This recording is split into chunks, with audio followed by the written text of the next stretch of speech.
Okay, Mike, turning to our first question, Daniel writes, and this is a topic that there's been a lot of chatter about online, and I've been hearing from clients.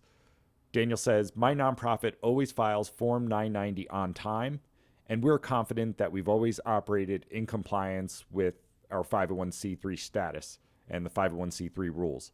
But we're concerned about the possibility of being targeted by the IRS for revocation. What happens if the IRS revokes our 501c3 status? Can we continue to operate? I'll say a few things, Mike, and then get your thoughts. Outside of a revocation for failure to file Form 990, there's a system for that, and that's set to just happen automatically. When the third 990 is not filed on time, you get revoked, and then there's a process to get reinstated. The kind of revocation Daniel is talking about, where it's the IRS targeting an organization, revoking their status for valid reasons or not, there is a different process for that. It does not happen automatically. It's not the kind of thing that can just happen by executive order.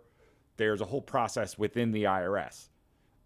Just a really quick overview, not meaning to get really super detailed and in depth, but it starts with an examination by the IRS, basically called an audit, where they will ask you for documents, and there will be a whole conversation about what is the organization doing? Does it continue? Did it violate any rules?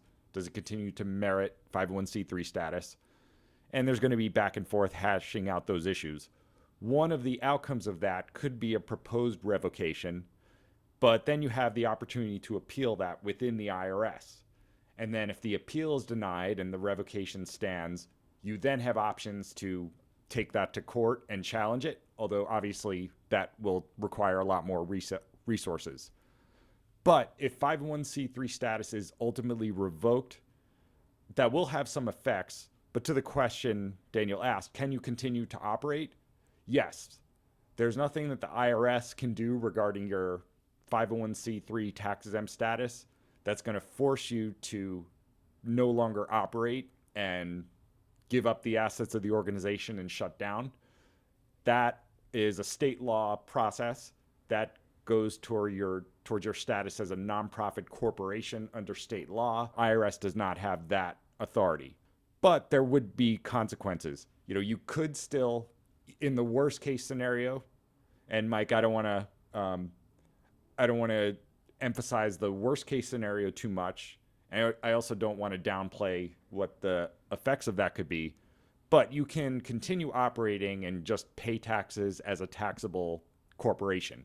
Even though you're nonprofit, in the worst case scenario, you could file a Form 1120 and be a taxable corporation and just continue what you're doing. It can, of course, impact your funding for your donors who are relying on the charitable deduction. They're not going to be happy about this. For some of your grant funders, that could be an issue. Although when it comes to the funding, even if you become a taxable entity, if your funders are willing to work with you, it is possible to restructure grants in a lot of cases and just kind of have a little more oversight burden on the funder.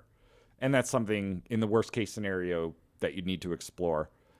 And it can also have an effect on some of the state law tax exemptions that are pinned to 501c3 status. So those are very real impacts.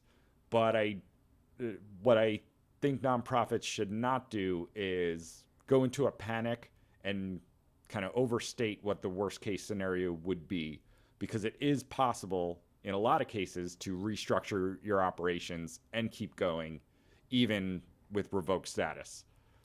At least possible. Not easy, not without some burden and some cost. That's how I've been thinking about this. Mike, what do you think? Am I off base? Yeah. Well, you went over a lot of details. Let's go back to the basic question. Mm-hmm. And I hate using the word all because someone's going to come up with a circumstance where it doesn't work. But yeah, I'm trying to visualize one. In all cases, the initial answer is you continue to operate. Sure, yeah. Yeah, I believe. And there could be something out there where, Yeah. And you continue to operate. And then a lot of the procedural ones don't per se apply here, which would be for like a non-filing where you have this automatic, Yeah. Polling.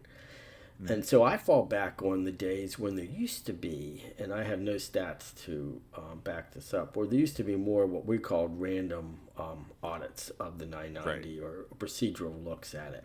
And we should be prepared for those.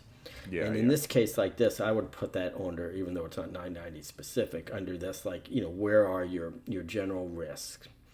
And in the other part of the risk, Ben, and I think this is really important, is how does your board or constituents or your funders feel like you might be at risk when you don't think you are? And to just say that we've taken some steps to be prepared in case something like, because you're in a very sensitive advocacy area.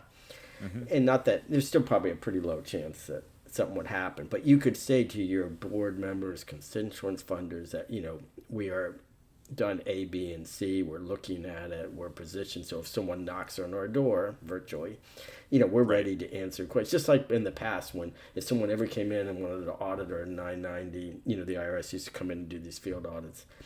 And a lot of times they were just for informational purposes. They weren't, trying. Yeah. That we were always prepared for those.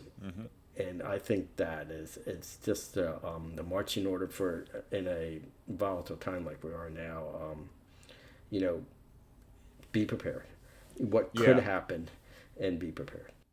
Yeah, and what I've done with clients in the normal IRS examination audit scenarios is go through what the questions could be, what are the normal hotspots, lay out kind of preparation of documents, what documents could be relevant. The IRS will often ask for documents, and that is a process.